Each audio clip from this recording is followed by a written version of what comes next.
Maya Higa, the wildlife sanctuary you can visit from anywhere.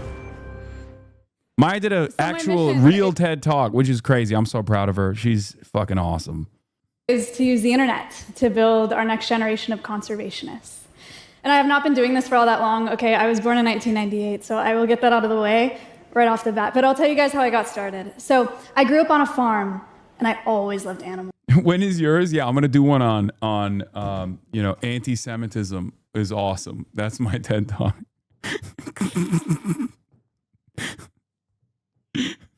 You think Ted would ever fucking allow me to speak? Are you insane? Actually, that's not true. They probably would, but most likely not. So we had rabbits and horses and chickens and you name it, we had it, and I loved it. So then when I was 18 and in college, naturally, I got a job as a zookeeper. So I put on the safari outfit and I would bring animals like kangaroos and lemurs to schools and birthday parties to teach kids about wildlife.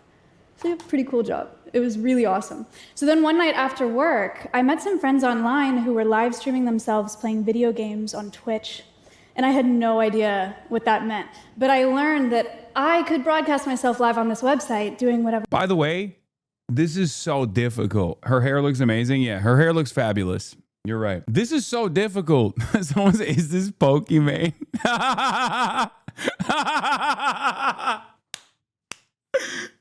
Bro's a whole, he's like a misogyn racist, if that makes sense. Instead of thinking all black people look the same like racists do, you were like all women are the same, right? That's crazy. Bro has to be 45 minimum. Is this Pokemon? Hold on.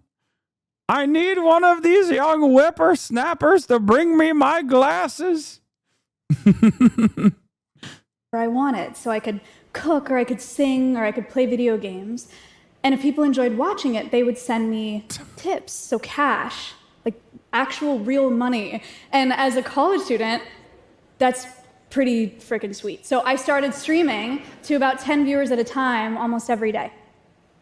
Then one night after one of these live streams, I got a call from a zookeeper friend about this red-tailed hawk who had been hit by a car and he needed help. So we brought Bean, that's what we called him, home to my college house, and I started to rehabilitate him in my backyard.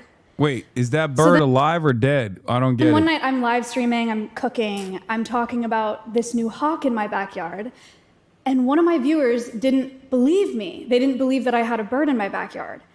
And I could not have that. So I put my falconry glove on and I brought the bird inside to show them, of course, because I have a problem. And one of the people watching this stream made a short video of this moment and they shared it on Reddit and it went viral.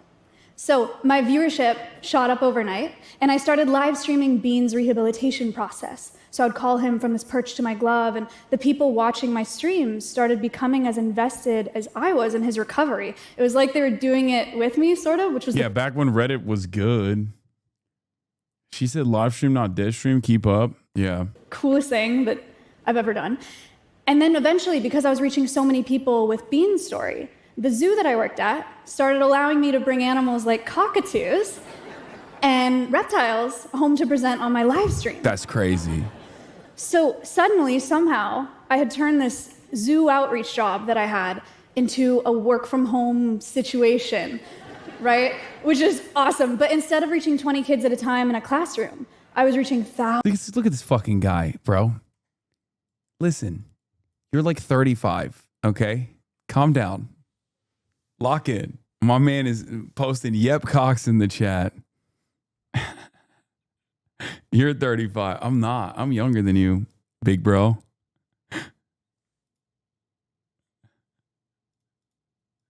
I have bigger tits than you? Okay. Well, chill on that. You're right, but like, calm down. Thousands of people at a time, all over the world. So this was when it really clicked for me, right? I wanted to do this for the rest of my life, but I wanted to do it at a much, much larger scale. So then 2 years later, at 22 years old, I came up with a plan, and the vision was to build an animal sanctuary that nobody visits, or at least not in person. So we would rescue animals and build huge animal enclosures, and we would live stream conservation education programs online so people could fall in love with our animals the way that they fell in love with Bean, that bird. Our animals would be able to reach millions and millions of people without having to meet a single one of them in person. And then, of course, I would fundraise all of the capital to do all of these things and build this entire facility in one single live stream, which is the craziest idea that I've ever had. But this is crazier. It worked somehow. So I'm live streaming one day, and there's some... And Lebanese! Dude, Austin, chill, bro. Why are you... Bro, Austin, calm down, dude. I hate white people. I hate white people. Oh, that's a little racist, man. That's a little racist. That's fucked up. Wait, what? You hate what people? I hate white people. Wow. Let women speak, Austin. Stop talking over women, Austin. I'm gay. We know, man. We know. I'm gay. And Lebanese. Wow. Okay, dude. Oh, thank you. Whoa. I'll take the applause. Thank you so much. So I'm live streaming one day, and someone in my live chat said, Maya, if we raise $500,000, would you shave your head on stream? And I said, yeah, duh. Because who wouldn't do that? Who in their right mind wouldn't do that? Apparently that was pretty motivating though, because over the course of a 21-hour-long live stream, we fundraised $573,000 to build the sanctuary. So I bought some land in Austin, Texas, started building animal enclosures, and I started growing my hair back. And that takes about 2 years, in case anyone was curious. And these screens are huge. That is a huge picture of me bald in front of a lot of people. Okay, so next up was rescuing animals. Okay, so Appa and Momo are marmosets. They're these very tiny, very, very charming New World monkeys. Someone originally bought them as pets online, but then after years of inadequate care, they were brought to us for rehabilitation. So they now live at Alveus to help teach people about the exploitation of primates in the pet trade and about the importance of conserving their rainforest habitats too. They also have a little iPad to play games on now. It's very, very cute. Finn is an American red fox who was confiscated from the illegal pet trade in California. So he and his best friend... Oh God, this one. That's my op. With the human face. I swear to God, he has a human face. Your worst take? No, it's a good take. Okay, listen. He looks angry all the time in a very human way. Okay? And he always looks grumpy, and he reminds me of like ancient folklore where they would like do these delicate drawings of like different forest spirits and stuff, right? And then they would have like an animal, but then the animal would have a human face. Okay? That's what he looks like. He literally looks like he's not supposed to have that face. So you're making fun of his birth deformations caused by him being in the pet trade? Yes. Kind of. See, it's bad to do the pet trade. Not gonna lie, this is your most Turkish take. I'm just saying, man.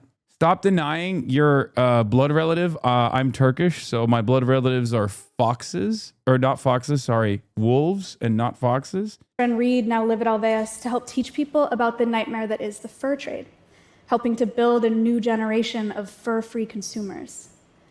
Then there's Winnie the Moo. She's a cow. She was rescued from a beef operation in Oklahoma. She lives at Alveus to help teach people about commercial agriculture and how it One day I'm going to steal her. impacts animal welfare and our planet. One way that viewers can support the sanctuary is by feeding Winnie treats. So a $5 donation made online results in treats being dispensed via this automated feeder. To date, that treat feeder has generated over $38,000 in funding for the sanctuary. Isn't that crazy? To eat her? No, so I can bring her to Israel. That's the cow. That's the fully, perfectly red-haired cow. So that we can trigger the rapture. The red heifer, dude. God, some of you don't fucking care about evangelical Christian Zionism like I do. What the fuck? There's a lot of trees. She's a very happy cow. Since 2019, through live streaming, I have raised over $7.5 million for conservation causes across the globe.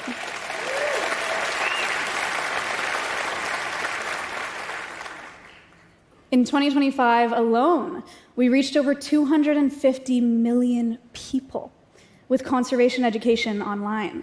Damn. It's over 10 million classrooms. Damn. Just like the ones that I was bringing zoo animals to in college, just in the last year.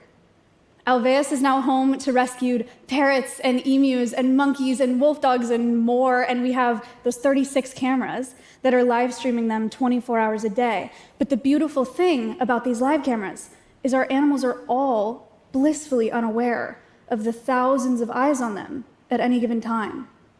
Not being open to the public means that our animals are less stressed by the unpredictable factors that come with people visiting, right? It also means that we've never had to divert any of our funding to guest experiences, like gift shops and concession stands and parking lots. But one of the most positive benefits is we've developed one of the most accessible zoo models in the world. Anyone with an internet connection can visit our animals for free from their device from anywhere on the planet, and they do. Our online demographic, our online community, they range from about 17 to 28 years old. We are our nation's new voters, new consumers, and up-and-coming decision makers. We hold the future of this planet in our hands. But most of our online community didn't even join with an interest in environmentalism at all. They are just normal people. Yeah, me.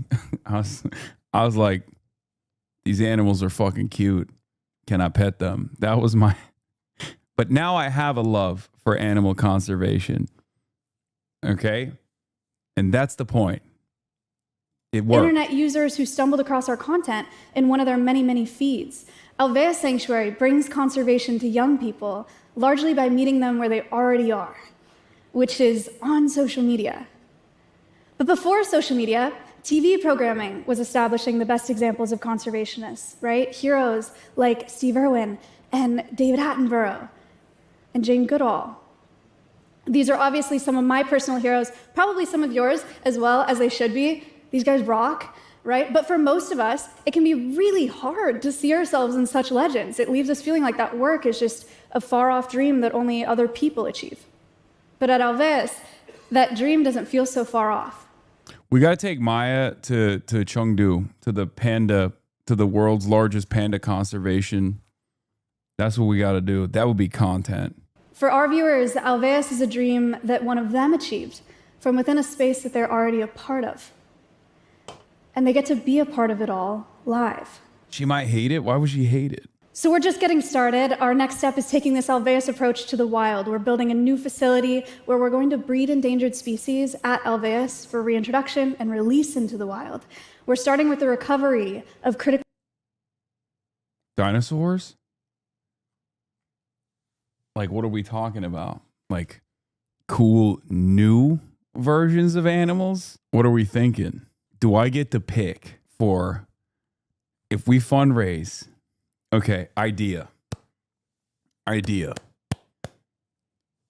If we fundraise $100,000 as a community, do we get to choose what kind of new animal we invent? Is that possible? Is that in the cards? Will you stop pausing? I'm trying to watch this. Add a couple zeros and we'll talk. That's crazy. New York has changed you. New York has changed you. I'll answer for Maya. Yes. No, now she's like, now she's a businesswoman. She puts on one fucking jacket to go to the goddamn United Nations. And now she's like, yeah, add a couple zeros. Not even one, not even a million, 10 million. And then we can invent an animal. I'm a numbers guy. Okay, I'm not going to do that. I'm dropping my day ones, and that includes you. Okay, yeah. I see how it is. One TED Talk, all of a sudden, I'm chopped liver. To this day, I think I'm the record holder on largest donations in one single visit, but I don't know. Maybe I'm wrong. I'm probably washed now. We got to do it again at some point. How many times have you been to the UN? Zero? Bro, buddy, they don't allow me into the United Nations. Actually, that's not true. There's the Belgian communist that wants me to come and speak at the UN in Belgium. Or no, in the European Union. Never mind, not at the United Nations. Lost to Mr. Beast? Danny Dannon. Endangered wolves. Our sincere hope is that people will fall in love with these wolves the way that they fell in love with Bean, that bird from college. We hope that they'll care really deeply about these individuals and then, in turn, about the wild places that we return them to. Millions and millions and millions and millions and millions of brand new conservationists fighting for wildlife and wild places, all doing it from their homes. So my mission is to use the internet to build our next generation of conservationists. And I think it's working. Thank you. Thank you. That's crazy. That's got to be nerve-wracking. Nat Geo, congratulations, Maya. We're so inspired by all the work you do. God damn, we got the Nat Geo mention. I used to sit on the sidelines. My sister plays soccer with my daughter. I got to know her and amazing parents. Damn, this person's doxing your parents. Fear Zoo, go Alveus, go. Yeah, support Maya and Alveus chat at twitch.tv/Alveus Sanctuary. Look, you guys know, okay, she's not in the chat anymore, so I can reveal my honest thoughts. She sucks. She's bad. She's a bad person. Don't be fooled. Okay? Yeah, I said it. She's my op. It's true. Great talk. Great TED talk. While we play politics, people like Maya are actually saving the world. It's true. Yeah, I've always, obviously, you guys know, I've always appreciated what Maya does. It's a beacon of light in our otherwise overwhelmingly and unbelievably negative space that we occupy. And I really do appreciate content creators who try to, you know, make the world a better place with the limited time that they have. And she definitely abides by that spirit fairly well. If you appreciate her, then why are you ducking the 1v1 basketball court? I've destroyed her in basketball, in the marketplace of basketball, and also in the marketplace of ideas. Excuse me. Excuse you. Excuse yourself. Thoroughly destroyed. Ankles broken. What are you talking about? Throwback Nice. to Hasan being an animal whisperer for 28 minutes and 40 seconds. Look at that. Can I hug? Yeah. I unfortunately forgot everything that I knew about animals right before we started the stream, so we'll see how it goes today, but I'm going to do my best. The point of today is for Hasan to meet a bunch of animals and for me to teach Hasan about them and then teach you about them. Dude, this was, oh my God, this was such a dark time. Holy shit. I still remember, okay, this is a little bit of personal information, but this was when I was like genuinely considering quitting streaming. And this was, I think, the first fun non-Gaza related stream that we did post October 7. And I literally was like, I think I probably should just quit streaming. I should go back to college. I should, you know, pursue a PhD. Maybe I'll become like a college professor or something. Cause it was so much every fucking day in, day out. People were just like, you're a fucking terrorist. You're a fucking terrorist. You're a terrorist. No allies. No one in the space. None of my Twitch streamer friends were, or none of the content creators in the space wanted to touch the issue of Israel with a 10 foot fucking pole because they were so worried about being attacked. They saw the way that like mercilessly people were like ripping into me, calling me a fucking terrorist, even doing like unbelievable amounts of unrestrained Islamophobia. I mean, it's the same now too with mainstream media, but it doesn't fucking matter anymore because the public is on my side. It doesn't matter. But at that point, this is January 30th, 2024. There wasn't a lot of people who were like, yeah, Israel kind of sucks. Everyone was like beginning to learn about how much Israel sucked, but they were not there yet. Right. And, you know, my community had been severed almost in half, you know, a third left, went from like 30,000 to barely cracking. We were like sub 20K on a day-to-day basis. So many content creators were just eating so good off of like every other week. Every other week, there would be another incident, another horrifying atrocity that I was trying to shine a light to. And anytime I spoke out on it, people would just do video after video after video with like millions of fucking views being like, he's a terrorist. Look at how much of a fucking terrorist he is. Now, of course, at the time, like I still, and I still abide by this. Like it doesn't fucking matter. I looked at the issues that I was trying to explain to an audience primarily in the West. And I was like, these people are sacrificing their lives. It's nothing. Like, feeling shitty and being called a terrorist every day is nothing. People leaving and misunderstanding what I am trying to explain to people is inconsequential in the grand scheme of things, right? I have unbelievable privilege. I can just like push through it. So I'm not, presenting myself as a victim at all. I'm just saying mentally I was there.